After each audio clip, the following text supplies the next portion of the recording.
Os meses, as cores e os assuntos em pauta, sempre com muita forma de orientar a nossa audiência. Agosto Branco é o mês de conscientização e alerta para o câncer de pulmão. O tabagismo é responsável por 90% das ocorrências.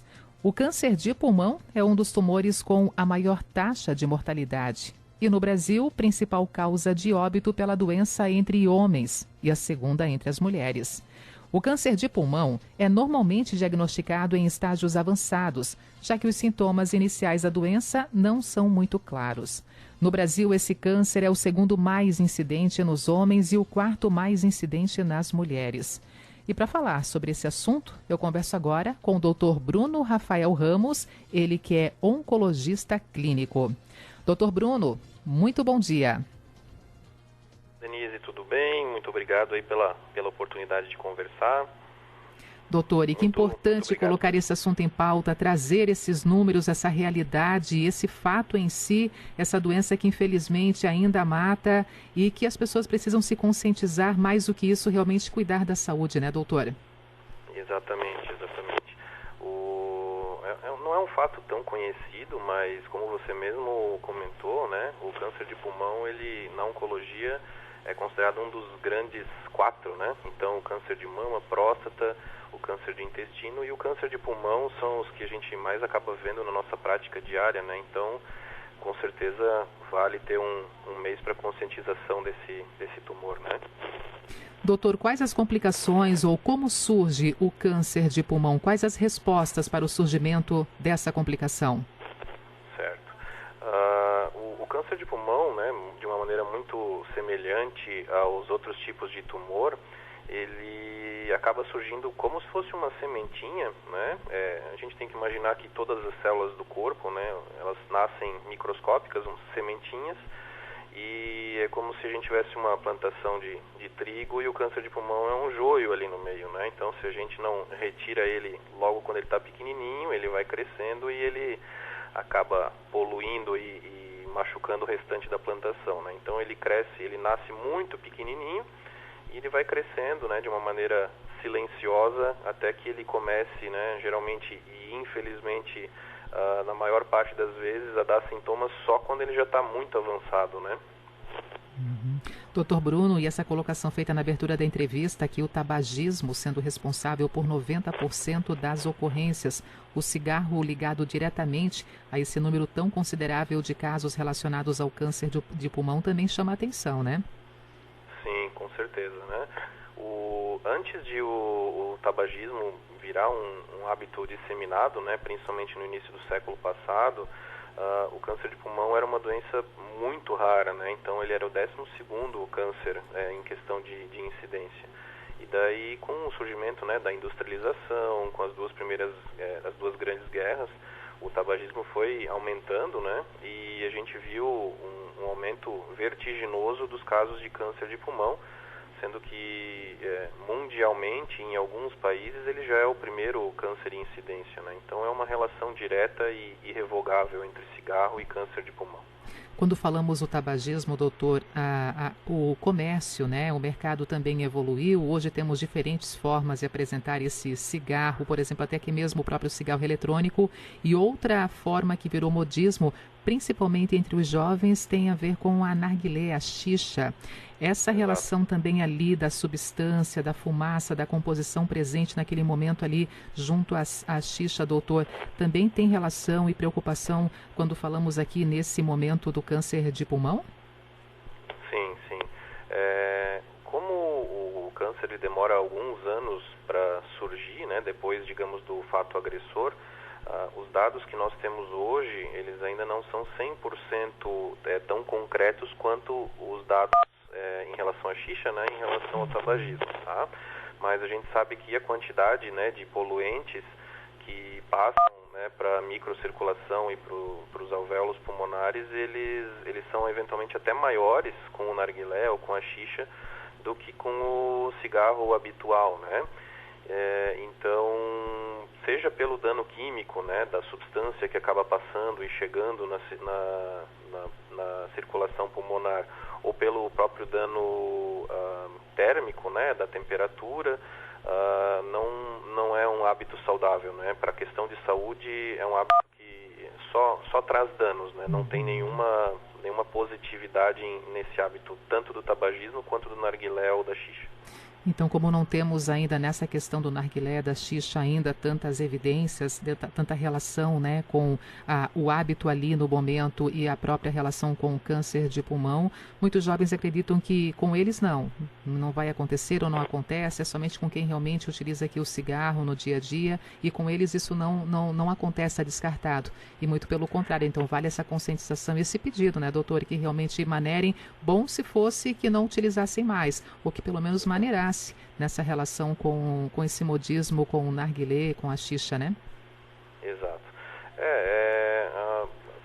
Se pelo menos um dos nossos ouvintes, né, evitar ou pensar em deixar de fumar ou diminuir, né, a carga de narguilé ou xixa, já fico contente, tá? Então, realmente, a gente sabe que é um risco gigantesco, né, que a gente corre tanto do cigarro quanto do narguilé. Como a gente fala, não é porque ainda não tem uma comprovação tão concreta do dano que a gente deva fazer, né? Então a gente não precisa de um estudo dizendo que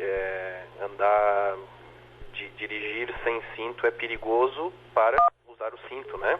Mas então realmente não teria por que a gente imaginar que a mesma substância chegando ao pulmão teria um dano diferente, né? Então realmente evitar, buscar uma forma de confraternização mais saudável, né? E lembrar que as duas, tanto o tabagismo quanto o narguilé, eles aumentam o risco de outros cânceres, né? Não é só o câncer de pulmão, câncer de garganta, câncer de bexiga. Então, como eu falei, não vem nada de positivo em nenhum dos dois hábitos. Agosto Branco, mês de conscientização e alerta para o câncer de pulmão. Estamos conversando aqui na Rádio CBN com o oncologista clínico, Dr. Bruno Rafael Ramos. Dr. Bruno, a nossa ouvinte aqui, a Maria Clara, ela faz um questionamento muito oportuno. Doenças respiratórias, como a asma, pode levar a um câncer no pulmão, doutor? Não existe essa relação direta, né? A gente sabe que no caso da asma não existe essa preocupação, né? Mas no caso da bronquite ou do enfisema causado pelo tabagismo, né, o cigarro ele deixa de ter o risco no câncer de pulmão só depois de 15 anos, né, que a pessoa para de fumar. Então é muito comum, né, aquela pessoa que fumou a vida inteira e daí falou, acabei de parar e agora descobri um câncer de pulmão, né, mas é porque precisa de 15 anos, digamos, para o pulmão limpar de todas aquelas substâncias. Mas a asma em si não aumenta o risco. A nossa ouvinte Suelen diz aqui que a mãe dela já fuma há 40 anos, não um cigarro industrial, mas um cigarro feito em casa, o cigarro de palha, doutor. Esse cigarro também é prejudicial tanto quanto a Suelen comenta aqui que a mãe dela afirma que não teria prejuízos esse tipo de cigarro. Como é que a gente poderia também pontuar essa informação para a nossa ouvinte aqui para levar para a mãe dela também a melhor informação? Exato, muito pelo contrário, né? A gente sabe que um palheiro, ele equivale em carga tabágica, né, a 7 a 8 cigarros comuns. Tá? Então, pelo fato de não ter o filtro, né, a quantidade de substâncias que chegam até o pulmão, ela é muito maior, né, tá? E é um hábito que é bem comum, né, aqui na nossa região, e infelizmente o risco acaba sendo até maior do que o cigarro comum. Então, avisar ela para ela tentar parar, fazer com que a mãe dela pare como palheiro também. É isso aí. Doutor Bruno, o câncer de pulmão, então, ele é normalmente diagnosticado em estágios avançados, já que os sintomas iniciais da doença não são muito claros. Mas existem sintomas, existem alguns sinais que a gente poderia já estar relacionando a uma complicação de maior preocupação, podendo levar ao momento realmente do câncer de pulmão, doutor? Algum sinal em evidência no começo? Sim. Obviamente, né, quem deve se preocupar com câncer de pulmão é quem fuma, né? Então, quem não fuma, a chance de ter um câncer de pulmão existe, mas é muito, muito baixa, né? Então, no paciente tabagista, se ele vier a desenvolver uma tosse que ele não tinha, né? Ou se a tosse dele mudar de padrão, eventualmente com sangue, né? Perda de peso não explicada, todos esses são, digamos, os primeiros sintomas que eventualmente apareceriam, tá? Mas no tabagista a gente não deve esperar isso, né? Então o ideal, a primeira coisa é quem fuma tentar parar de fumar, e se não conseguir, conversar com o seu médico, né? Com o pneumologista, que é o médico que cuida da parte do pulmão. A gente sabe que existem medicações, existem programas para largar o cigarro, e mesmo assim, se não conseguir, existem exames, né, como a tomografia, que conseguem identificar o câncer de pulmão quando ele está muito pequenininho, né, num momento que a gente consegue curar ele. Tá? Então, não dá para esperar aparecer o sintoma, porque daí geralmente é tarde demais. Doutor, e quem não fuma, mas convive com alguém que fuma, aquele fumante não ativo, né, o fumante passivo aqui, também corre riscos, também tem aqui um sinal de alerta para essa pessoa que convive com alguém que já está fumando, que fuma no seu dia a dia, mas ela não fuma? Sim. O dano, né, ele existe, ele não é um dano tão forte, né, porque geralmente... a não ser que a pessoa conviva realmente num ambiente muito fechado, que a gente sabe que daí a fumaça ela acaba até ficando mais concentrada, mas geralmente o dano não é tão pesado, né? E necessita de uma exposição maior, mas com certeza o risco é maior do que num ambiente que existe um tabagista, né? O risco é muito maior para os não tabagistas, mas os que convivem com aquela fumaça, do que numa pessoa que não convive com um tabagista, né? Então, além de a pessoa que parar de fumar fazer um bem para a própria saúde, ela faz um bem para a saúde da sua família e dos seus entes mais próximos, né? Com certeza. Uma vez diagnosticado, doutor, o câncer de pulmão, como é o tratamento? A partir daquele momento ali, o que é submetido esse paciente? Como é que passa a ser também ali essa relação de tratamento para poder amenizar essa situação? Sim. Se nós pegamos o tumor quando ele ainda é pequeno, né, no estágio que a gente fala inicial ou precoce, geralmente o primeiro tratamento, primeiro a gente necessita de uma biópsia, né, que é retirar geralmente com uma agulha um pedacinho do tumor para saber, digamos, o nome e o sobrenome dele, né? E daí com isso a gente tem mais informações da melhor maneira de a gente tratar o paciente, tá? Mas geralmente no estágio inicial é feita uma cirurgia, tá? Que remove aquele nódulo da região do pulmão e um pouquinho do pulmão em volta, né? Geralmente isso não causa grandes danos, né, ao paciente, então a pessoa consegue viver, digamos, com uma porcentagem menor do tamanho do pulmão, tá? Nos tumores que já são um pouco mais avançados, mas ainda não espalharam, né, para outros lugares, geralmente é feito a radioterapia, né, que é um tratamento que, como se fosse um feixe de luz ou um raio laser que cauteriza a região onde é que o tumor está afetando, e isso pode ser feito com ou sem quimioterapia, tá? Obviamente, quando a doença já está mais espalhada, que ela saiu da região do pulmão, daí geralmente é feito um tratamento ou em comprimidos ou na veia, que pode incluir a quimioterapia, né? Eu posso dizer com bastante prioridade que talvez o câncer de pulmão foi um tumor que mais teve inovações e novos tratamentos nos últimos 5 a 10 anos. Então, hoje em dia existem alguns tipos de câncer de pulmão que podem ser tratados com comprimidos, né? Mas seriam basicamente essas estratégias, né? Cirurgia no início, radioterapia com químio num tumor mediano, e num tumor mais avançado, químio, imunoterapia ou eventualmente até comprimidos. Doutor Bruno, o nosso ouvinte aqui, o Wilson Raimundo de Timbó, ele coloca o seguinte: eu fumo há 15 anos, só fumo cigarro normal e com piteira. Isso diminui o risco de ter câncer? Diminui um pouco, né? Pois tem a interposição física, né, da piteira, mas mesmo assim ele acaba inalando, né, a fumaça, digamos, não pela boca, mas pelo nariz, e existe dano, né? Então o risco dele fica entre um fumante ativo e um fumante passivo, né? Ele tem um risco maior, obviamente, do que quem não fuma e convive, mas não é tão grande como o fumante convencional, digamos assim. Tá, doutor, esclarece para mim como leiga, mas também para muitos ouvintes que estão agora nessa dúvida, o que é a piteira nessa relação com o cigarro e a pessoa que fuma? Sim, é como se fosse um anteparo para não ter o contato, né, do cigarro diretamente, né, com a boca, né? Então é feito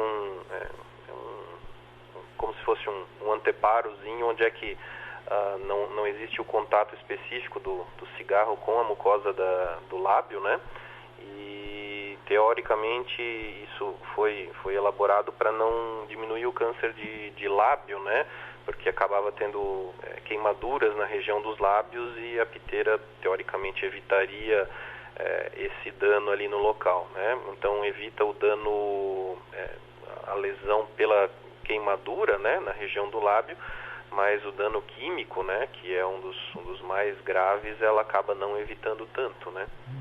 Nesse caso aqui do nosso ouvinte, que ele fez questão até de relacionar aqui o tempo que ele está, né, de ligação com o cigarro, já há 15 anos fumando. Doutor, uma pessoa que para de fumar, ela fica por quanto tempo ainda podendo colher os frutos relacionados ao cigarro no nosso corpo, mesmo depois parando de fumar? Por quanto tempo ainda?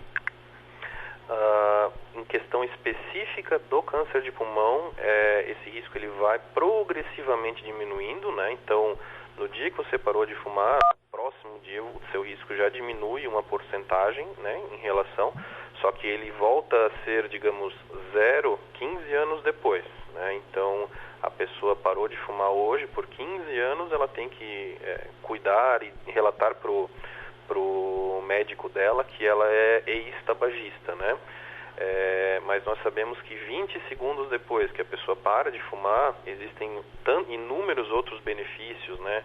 Em questão de pressão alta, risco de infarto, derrame, até função sexual melhora, né? Então, não dá para pensar só no risco de câncer de pulmão, porque esse realmente, até que o pulmão se livra e se limpa, né, de toda aquela sujeira, ele demora bastante, mas todos os outros benefícios de largar o cigarro, eles são muito mais precoces, né? Eles ocorrem até em 20 segundos depois de parar de fumar. Que importante essa colocação feita. O doutor Bruno, e essa relação que muitas pessoas também fazem e dizem que passam, depois que acabam deixando o cigarro de lado, abandonam o vício do cigarro, acabam ganhando peso. Isso realmente tem relação, não fumar e ganhar peso, doutor? Tem. Nós sabemos que, infelizmente, a dependência que o cigarro cria, tanto do hábito, né, quanto da nicotina, de outras substâncias viciantes no cérebro, ela é muito difícil de ser abandonada, né? Então, talvez seja o pior vício para se abandonar o tabagismo.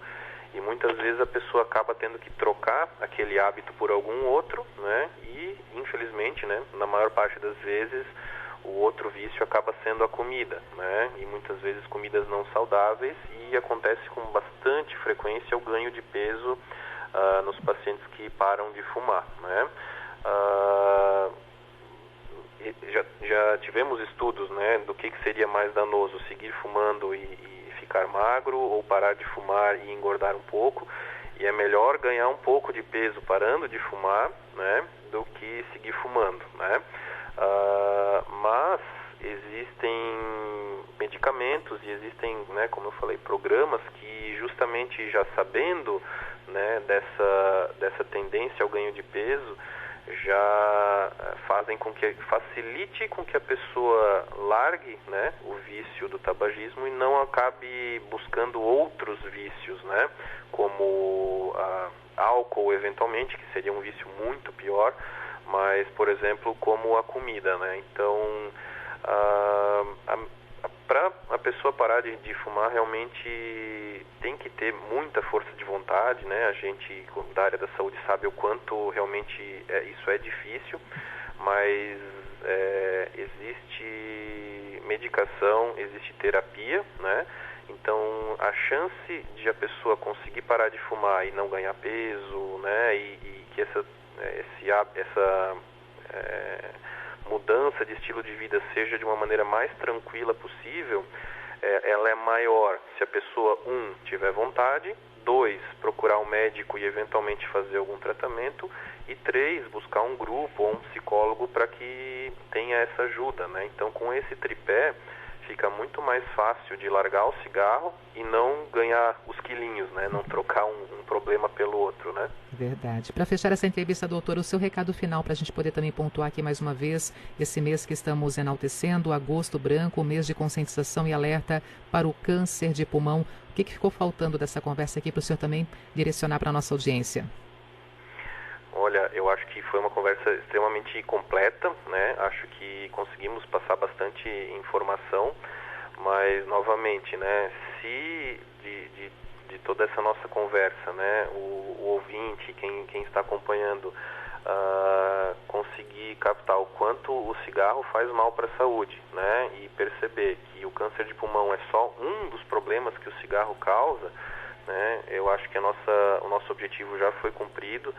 E se um dos ouvintes, né, que eu sei que são vários, se um dos ouvintes que fuma ou que conhece alguém que fuma pensar em deixar de fumar ou tentar falar com algum familiar para deixar de fumar, eu acho que a nossa missão já está cumprida. Com certeza. Foi para você, ouvinte. Foi para você esse recado. Doutor Bruno, muito obrigada por estar conosco aqui na programação da Rádio CBN, tá? Um ótimo dia. Eu que agradeço. Eu que agradeço a oportunidade e sigo à disposição e espero que consigamos fazer o pessoal largar esse vício tão ruim aí.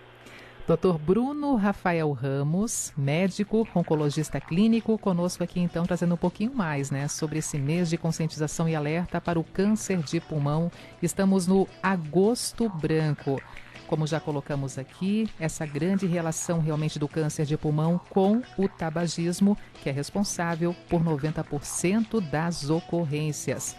É um mal silencioso, é uma doença que no primeiro momento não apresenta muitos sintomas e por isso, então, infelizmente, o câncer de pulmão é normalmente diagnosticado em estágios avançados. No Brasil, esse câncer é o segundo mais incidente nos homens e o quarto mais incidente nas mulheres.